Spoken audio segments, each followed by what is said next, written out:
leading to a joyful person. You can tell by the joy level. So in order for us to know what do we do with these energy levels, we need to know what motivates each energy level. So if you want to turn to the next page, you have some lotuses there. I'm sorry. Let's come back. Let's finish this. What are our signs? How can we tell the energy level? Yes, Marcia. Downward gaze. Downward gaze. And this works with adults too. How many of you, if it hasn't happened to you yet, now start looking. You know how it is, you learn a new vocabulary word and suddenly you see it everywhere? Mm-hmm. Okay, notice this. If you're ever in a group of people in a meeting and all of a sudden you notice everybody's looking at the floor like this, guess what? You've lost them. The energy's heavy. And I'm skipping all around here because it all relates to everything, right? So what do?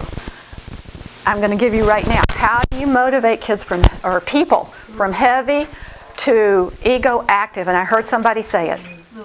Movement. Intense activity of some kind is what's needed. So getting them to move. So, okay, it's time for a bathroom break. Okay, it's time for tea. Okay, everybody, let's stand up and stretch. Or maybe, you also have to look at what just happened in the meeting that made everybody's energy go to the floor. This works with all people. So, Lenny. So I have a very good example. Oh, good. Something happened yesterday actually in my class. We was doing an child into thinking questions, and I said today, well, we have been working so much with vocabulary, and I would be like everybody thinking questions in Spanish, and we can work in each one. Well, I don't know what happened with the energy that day, but two of our kids start crying. Crying, and they are like how they can really thinking and any kind of. So I went in there to say, okay, well, thinking in English about question in English, they can't. They are just tears and tears. So I said, okay, I think it's time to everybody put the pens down, and everybody coming here, and I'm putting them in a circle, and we are to start playing a game when I know that everybody can do it because we have been doing colors and numbers. So I know that every kind of child knows this. So we went in the game, and in the end of the game, pretty much everybody was completely fine. So it was like that was the point to show me, okay, energy is so low right now, and things are really, so everybody put their stuff away. We want to stop doing it. And let's go concentrate and move. Can I recap that in case the video didn't catch it all? Okay, and that is, she did an activity that they were supposed to come up with questions, and they found it very challenging. For whatever reason, some kids were even crying because they didn't feel they could do it. And so she said, whoa, okay, energy's going like this. It's contracting, it's not expanding, is it? Okay, what do they need to do? They need some activity. Put your pens down, and she thought of a game they all knew how to play using a concept they knew. She got them up and moving, and everybody was fine. Another example I can think of that, and that's an Education for Life teacher. Let me tell you. What an Education for Life teacher is not is, this is the lesson plan, sit up straight, get a hold of yourselves. Come on. Paragraph 2. Come on, it doesn't really matter. Why are you so upset about this? Come on, let's get paragraph 2. That's not an Education for Life teacher, because what's happened to their receptivity? Can you reason with people when they're going this way and they're into heavy? Not even us. I mean, think about your moments of complete. There's no reasoning. Words aren't going to do it. Yes, Johnny K. Davy. As you were saying that, I felt my whole insides go together. Really? Yes. You can, if you're sensitive to energy. And that's the last thing we're going to put on this list, is that ultimately you can feel this through your own intuition. And but the more sensitive to energy you become, you even feel it in yourself when you're with a child. You don't have to look at these external signals. But on page 88, if you have a book, take a look. If you didn't find this part, I want you to look at it or put page 88 in your notes so you'll know. I want you to go back and read this. It's so important. Body language is number 1. What's number 2? Choice of friends. Choice of friends. I don't know if it's 2, but it's definitely one of the 3 or 4 in there. What does that mean, Leslie? Do you care to expand on that? Oh, I didn't mean to put you on the spot. Who the person resonates with. Who they resonate with. Isn't that a nice energy word? Resonate with. When vibrations come out, you know, and certain, you can have a bass booming, and certain metallic objects will even start vibrating with them. It's a great way to think of it. Who do they resonate with? You get a brand new child in a classroom, really in a few days you can tell a lot about them by who are the kids they're drawn to play with. Are they drawn to play with the lightest kids, who are the most uplifted and expansive? Or do they go right over there to the contracted, negative kids? Now, this is not an absolute, because kids will associate with other types bringing them up, you know, just being a friend to them regardless. But you could still tell a lot. And what's another thing? Sonali, oh, you don't have the book. Patricia, do you see another one on that page?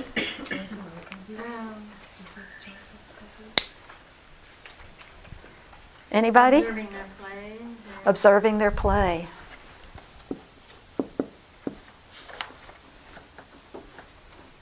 Is it concentrated? Is it expansive? Or contractive? Oh, should I have a question? Yes, Beth. Does this sort of go the same with children who might have special needs, or learning disabilities, or handicaps, and what the coin term is at the moment? Tell me what you're thinking. Well, I mean, especially with observing their play, I think sometimes a child may feel light and happy, but they're not going to necessarily be playing, you know, with others a lot because they're inside themselves. You know, it's what they're. Exactly. Exactly. And he points out the fallacy between saying, okay, an outgoing child is a light child, and a quiet, introspective child is not, because they're quiet and they're introspective, they're not as reaching out to others. That may not be true. They may be reaching out in their own minds to truth. They may be contemplative type. But that's a very good point, and that's why the 5th one here is going to be your own intuition. And the other one is how they react to challenges.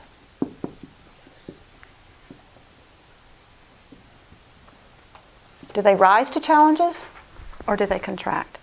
And this, well, not in general, a child will have a certain energy about challenges, but also in certain areas, we all have lighter energy in some areas. You know, Vidura and Karen and Beth, when it comes to handwriting, they're very light. And some of us might feel, oh no, not handwriting. Some of us, when it comes to PE, oh no, I have to move my body.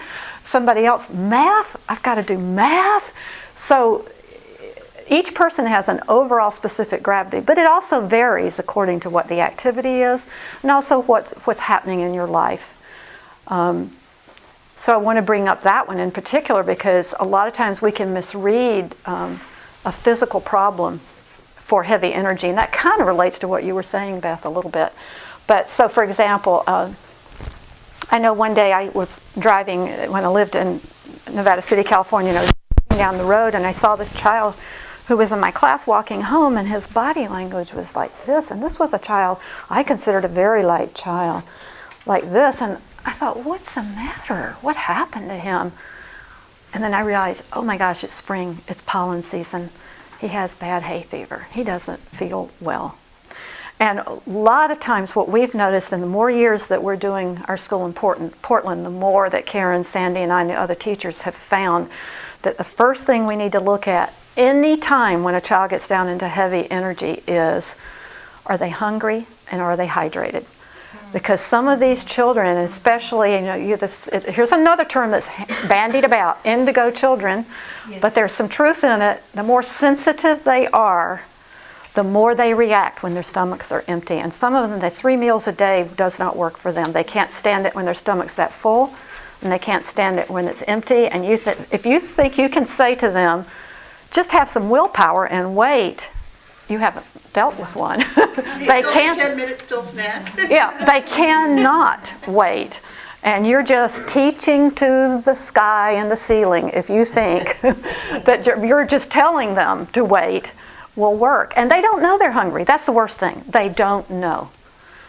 I can name names of kids we have right now in every grade who, look, they're smiling and nodding, these teachers who all of a sudden they don't want to cooperate and they don't want to do it.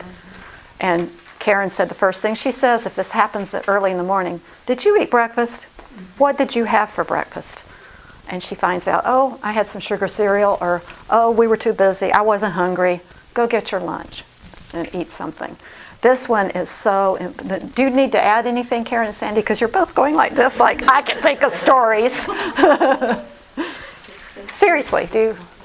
Well, just one example, we were recently, we were going to do this little writing assignment, and most of the kids just leapt right on it. We'd been to the pumpkin patch, we'd had a really good time, so they were going to write about it and make a picture about what they enjoyed about it.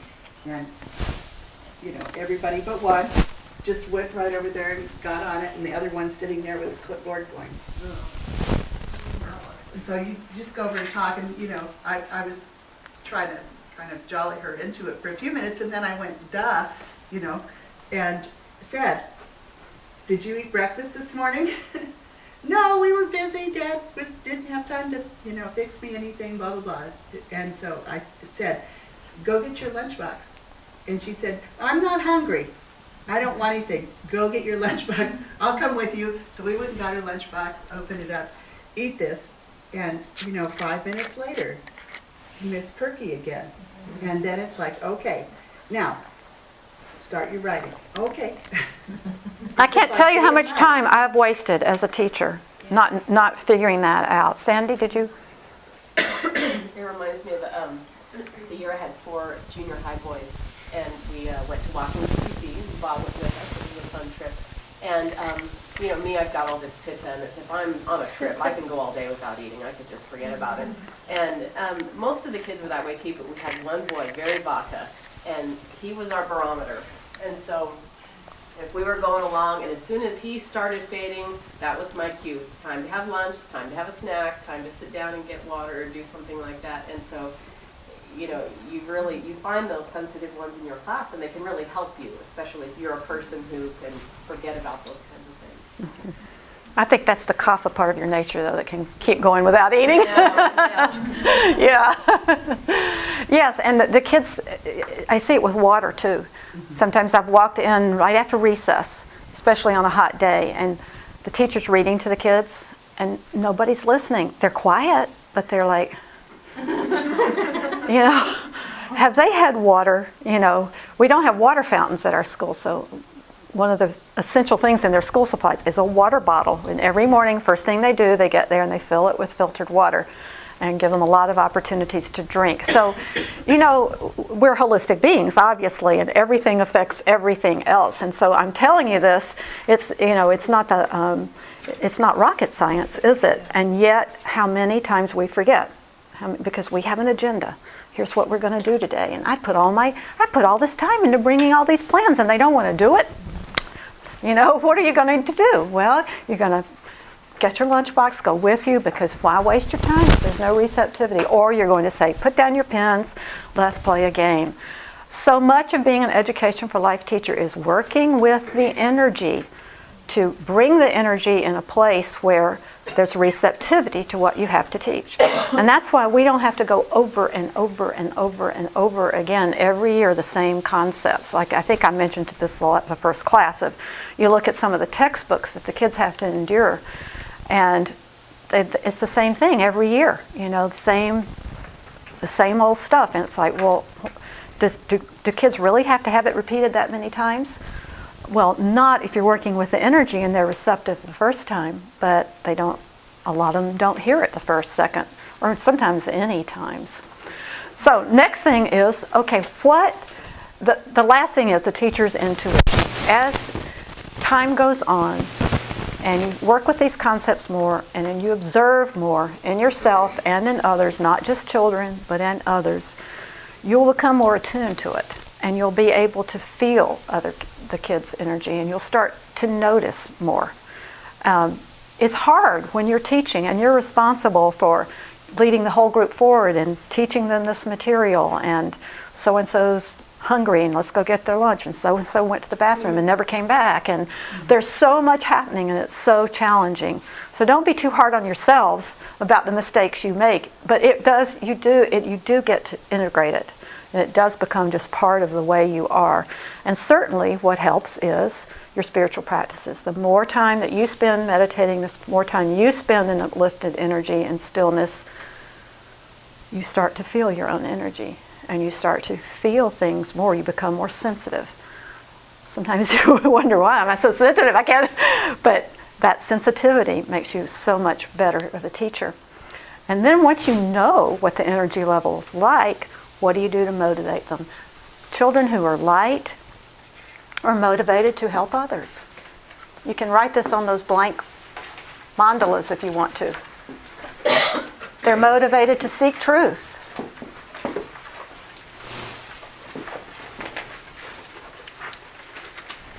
Usually they like learning. They like knowing new things. They like being cooperative.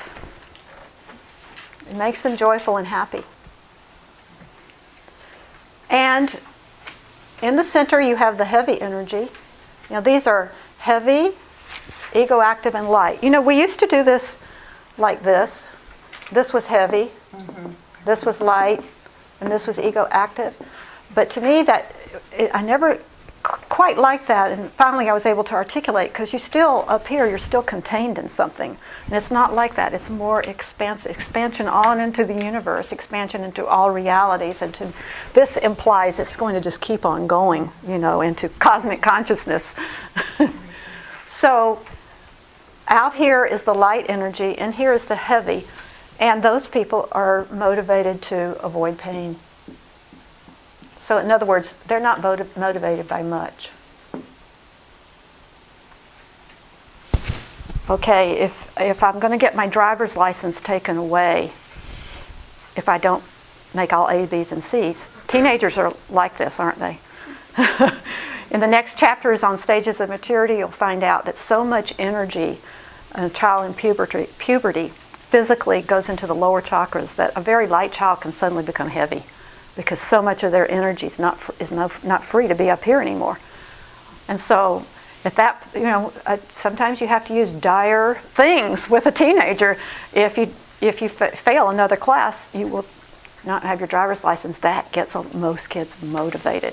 They don't. When we say avoid pain, we're not talking about beatings. You know that, right? Okay, and then ego active is motivated by what? Anybody? Reward. You do what you say. Rewards. Now, this brings up a controversial topic, doesn't it? Any of the educators in here know what I mean? Children should be good for nothing. We're going to bribe the children to do what they ought to do, and even some people have done studies and tests to show it's actually counter to what you want when you give kids rewards. They become worse, not better. There's a whole movement of people, and I know we have parents in our school. One of them said to me, I was totally against rewards until I had a child. Reality is different.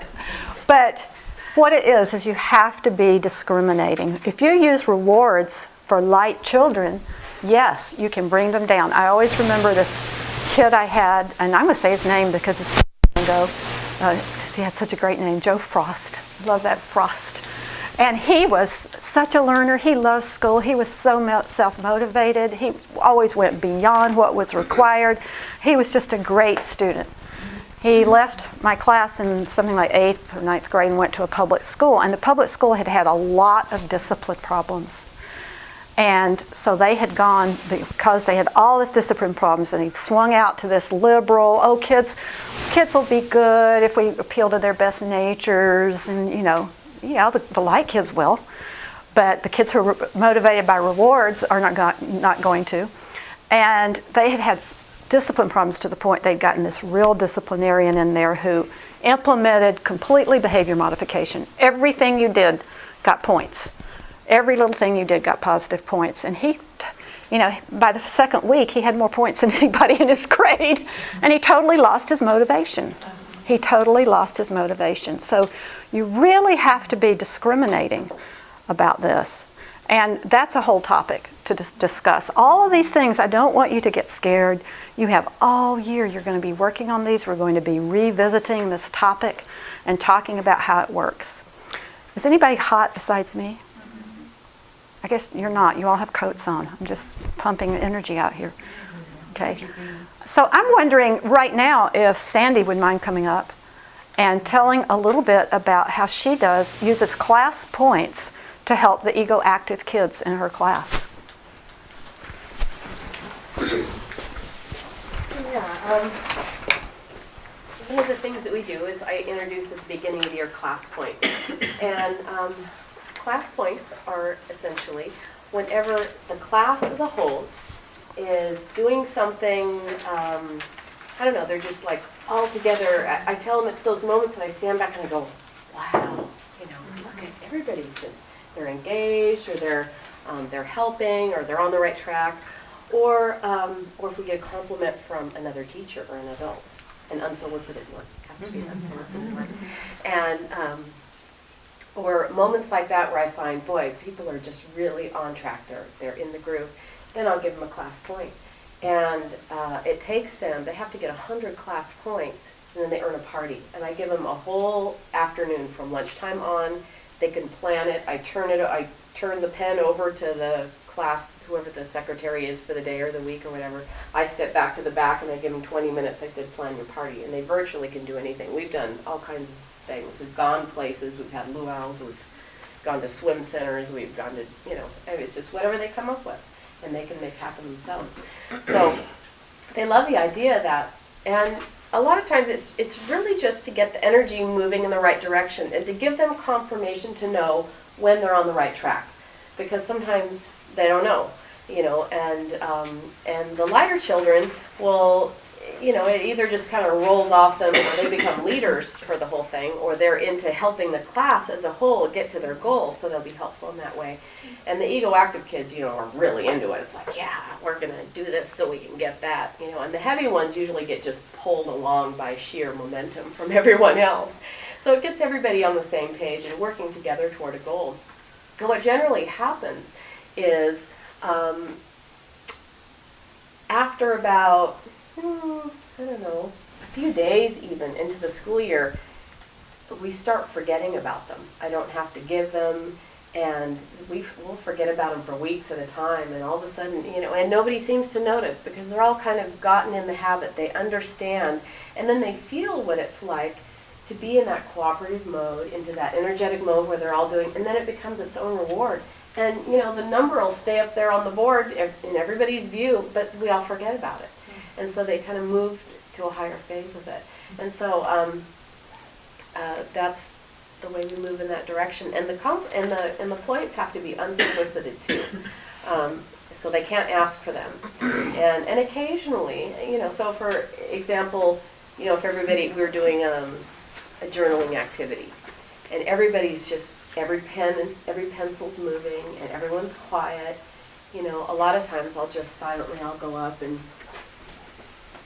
change the number, and some kids will notice, and they'll go, and then they get right back to it. Some kids don't notice until later, and occasionally, if I feel like it's been a problem to get them to do something, I might say, just letting you know I'm giving you a class point. Everyone's quiet and focused. Thank you.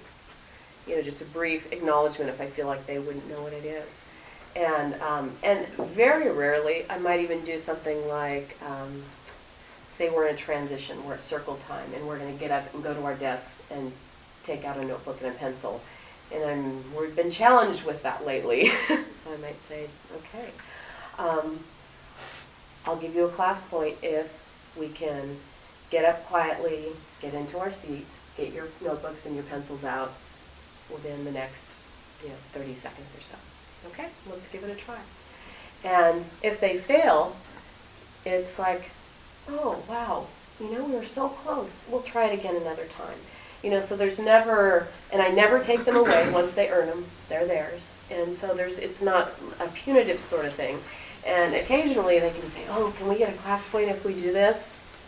And, if it's done ahead of time, sometimes we'll say, oh, okay, that'll work. But they know if they're doing something really well, sometimes they'll kind of look at me and they'll look. But they know if they ask, can we have a class point? Oh, that totally negates it, because then it gets into that gimme, gimme, gimme sort of energy. And so I find, and they get it really quickly. And I find it really helpful in just getting them in the right habit. Because, sometimes the school year can start off really nicely. And, things start getting familiar. And sometimes things start kind of going downhill a little bit. Or they get off track into a wrong direction. And then, if I come back to it, and it's just a reminder. And they're like, oh, okay. And it can just really shift the energy in the right direction. And I know there's one that I actually learned, I think it was from you, Usha, and that was really, and this is for the really, really, really challenging kids, and this is more for the ego active ones. I know there was a period of time, so say you have a half-hour period, and 5 marks go on the board, and it's like, okay, every time I'm interrupted, I'm going to erase one of these. And if we erase them all, we might have to, you might have to owe me 5 minutes of recess or something like that. And boy, they start seeing those points go away, and they become really aware of their own behavior and whether they're interrupting or things like that. And that's the really heavy one that you pull out rarely. I think I've used that maybe twice in, I don't know how many years, 7 years here or something like that. But you will have those years where you have that child that cannot keep his mouth closed and is constantly interrupting and really taking away from class time. And so, you pull that out, and all of a sudden, oh, the whole class is really helping that child not to interrupt anymore. So, it's just a way to get the energy moving in the right direction. And like I said, at some point you let it go, and it goes away for a while. And usually by that time, I have to think, oh, I do want them to have a party by spring break, so let's see. I better find some ways to get them points right away, and then we get on it, and then they earn their party, and that's how I use class points. Thank you. I have a quick question. Sorry about that. So at what age children could be aware of such situations, and when would you try this? That's a good question. I was going to say, for the younger children, the rocks in the basket trick is better, because we're talking about a long-term goal, and younger children need something more quickly. So I have an article that one of our teachers in Palo Alto wrote called Rocks in the Basket. And some of you who have taken this class before, you have that handout. And so I was actually going to say that for the younger children, you don't do such a long, distant thing. That's for the older kids only. Younger kids need their reward. They need a visible reminder of something visible quickly. But the point that I want to emphasize that Sandy brought up is that your goal is to drop the rewards. And it works, because it becomes, once the energy gets flowing for a child, it becomes self-rewarding, having your child brush their teeth every night. It just gets to be a habit. Once they have that reward for a while, all of a sudden they don't even ask anymore. I know I had one parent who took this class, and she had so much trouble with her son getting up in the morning and getting ready to go to work, to school, and would make his sister late all the time. His sister was ready, and the sister minded being late. And she thought I'm offer him a reward for doing what he ought to do, get up in the morning. Okay, I'll try it. So she said, if you'll get up on time without complaining. That's a big one, teachers and parents. Always add without complaining. You can't just be doing it, that you have to pull them along while they... And I'll get you a treat after school. And we don't ordinarily recommend using food ever, but that's what she had... there's so many other things that to make positive in a child's mind. One of my favorites is, I'll read aloud to you an extra 10 minutes. And they love that, and it becomes even more positive. Being read to is even more positive. So she was stunned the next day when it worked. And the next day when it worked. And then the third day, she's driving up at home, and she says, oh, I forgot to get your treat. And he said, oh, it doesn't matter. That will happen. It's like you want to use the rewards to help the child do something that they almost want to do. They just don't have it in themselves. And you're just helping them over that hump. You know, I look back to my childhood, and every time this comes up, I think about this for some reason. Bless my mother, she was wonderful in so many ways, and they couldn't afford it, but they gave me piano lessons, and I didn't like to practice. You know, it wasn't creative enough to practice, and so for years I would be nagged to practice, and then finally I was old enough I was able to quit piano lessons, and I missed it so much. I really wanted to. I liked music, you know, so I asked to take again, and you know, even after when I asked to take, I still couldn't practice. And I just think if I'd been offered a reward, I remember being about 5 years old, and my sister was in high school. Couldn't have been in high school, must have been a little older than that. She was 9 years older. And I was asked to play the child part in the high school play. And it was this dramatic part where I had to run out because something had died. And one day my mother and my sister said, when I was practicing at home, "Do you cry like that when you do it in rehearsals?" And I said, "No. I wasn't going to make a scene of myself." And and this was the one time I ever remember being bribed. And my mother said, "I'll give you $1 if you do." Well, I'm old enough, $1 meant something, you know. And that night, I was such an effective actress that the director rushed backstage after I went off and said, "Are you okay?" And then from then on, I didn't need to be paid. This was great, you know. They believe, you know, I was an actress. And so it's just that little help. And so with the piano, I think back, if she had just done what our teacher Helen did with her son who studied guitar and ended up being accepted. He had to audition, but he was accepted to the Magnet School for Arts and Communication in music as a jazz guitarist.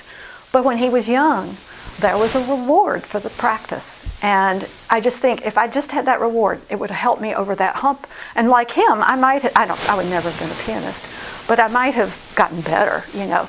So you want to think of it in those terms, not that this is going to happen forever. And you don't want to offer something that you know the child can't do. Only if you know they can do it. You don't want a failure. You want a success. Did you? I think I'd like Priya. to add something to that, because I actually really feel that system works with points. I did that with my third graders. That's how young it is. But and one thing to add to that is to keep it fresh. And so we used to put our groups into, let's say it was Valentine's Day or it was that month, February, and I would make the seats into the LOVE so that they were in different groups. Aw. In a different actual shape. And so every month the shape changed. So I just found, again, part of anything in education is keeping it fresh and a little unpredictable for them. Absolutely. That's what, you know, you want ritual and you want predictability. But then after that's established, it gets boring. And then you want to vary it. And part of being a good teacher is knowing when do you bring in the unpredictable and when do they need that safety net around them. Padma? I just had a question about something earlier before we leave it at the break on the specific gravity. You mentioned the child, that you can't bring the child from heavy to light, and you mentioned, you know, they just did something bad to hurt somebody, and you say, if you go apologize, it won't work. What will work in a circumstance? Okay, great. Child does something to another child, and so what do you do? Well, the first thing is you want to change the energy. You always think in terms of changing the energy. So what's going to change the energy? Somebody needs to be handling the child who's hurt if they're really hurt. And you might have to do that first and ignore the first child. Just in our conscious discipline things that we do in the afternoons, we will address this in detail later in the class. But just to say a little bit about it now. First, you know, first of all, you need to have sympathetic acceptance of where a child is. It's that non-resistance, sympathetic acceptance. That doesn't mean that you are accepting the behavior. But can you get into why that happened? Okay, why did that child do that? Were they feeling... Wish I have a wonderful example. Oh, good, Lorna. We were doing a puzzle. I have a puzzle out in my room. I have an intermediate class, which is 3rd, 4th, 5th, 6th. So I have a puzzle out often to do during dull moments, during filler time. and there was a puzzle they'd all been working on for quite a while. It was a big one. Usha used to come in a lot and do our puzzle. And they got to the point, I walked in one day, and Sandy was in there, and they were finishing, and they'd gotten to the part where they just only had, there were 3 pieces left. And I walked in, and the kids announced, there's 3 pieces missing. The last 3 pieces are missing. I said, oh man, I'm sorry. Well, let's start looking for it. One of the kids was actually in the recycling, and they were dumping it out to look for it, to make sure that they were going to find these 3 pieces. Well, after a few moments, we realized there were 3 kids holding on to 3 pieces of puzzle because they all wanted to put the last piece of the puzzle in. Me. And I was just stunned. I couldn't believe it. I said, you know, because eventually we realized this was what was going on. And they immediately, it was all defensive. Well, they knew I was. Well, it wasn't so bad. Well, he did it too, you know. And so I said, after I got over my little moment of, oh my gosh, why would you do such a thing? Then I said, so what was going on here? What was happening? Why did this happen? Well, you know, I wanted to put the last piece in the puzzle. And I said, that's pretty special, huh? Everybody feels real special about putting, yeah, it would be really neat. So then I said, if we're going to do a puzzle again, we have to figure out how to do this, because I don't want to bring out another puzzle and go through this again. So then they all had ideas about, well, we could do that. We could all save one piece. They came up with, 20 different ways that they could go through this. And then, so that helped shift it some, but there was still this, kids feeling guilty and kids feeling bad, and they were looking at each other. And this was a glow-in-the-dark puzzle. And the thing that they were waiting for, that they had talked about before, was seeing how it glowed in the dark. So the next thing that happened is I just said, why don't we, now that we're finished with the puzzle, weren't we going to see how it glowed in the dark? Yeah, we were going to do that. And it was on a board. And we had to go to there was a bathroom in our room that has no window, so it was real dark. We need to take it into there. So they picked up the board, and they were all together. It was like carrying the king. There was kids underneath, and there were kids all around, making this procession to the bathroom. And they went in the bathroom, and we put it on the floor, and everybody gathered around. They shut off the lights, and there was this big, oh, wow, isn't that cool? And Sandy came in from the other room going, what's going on?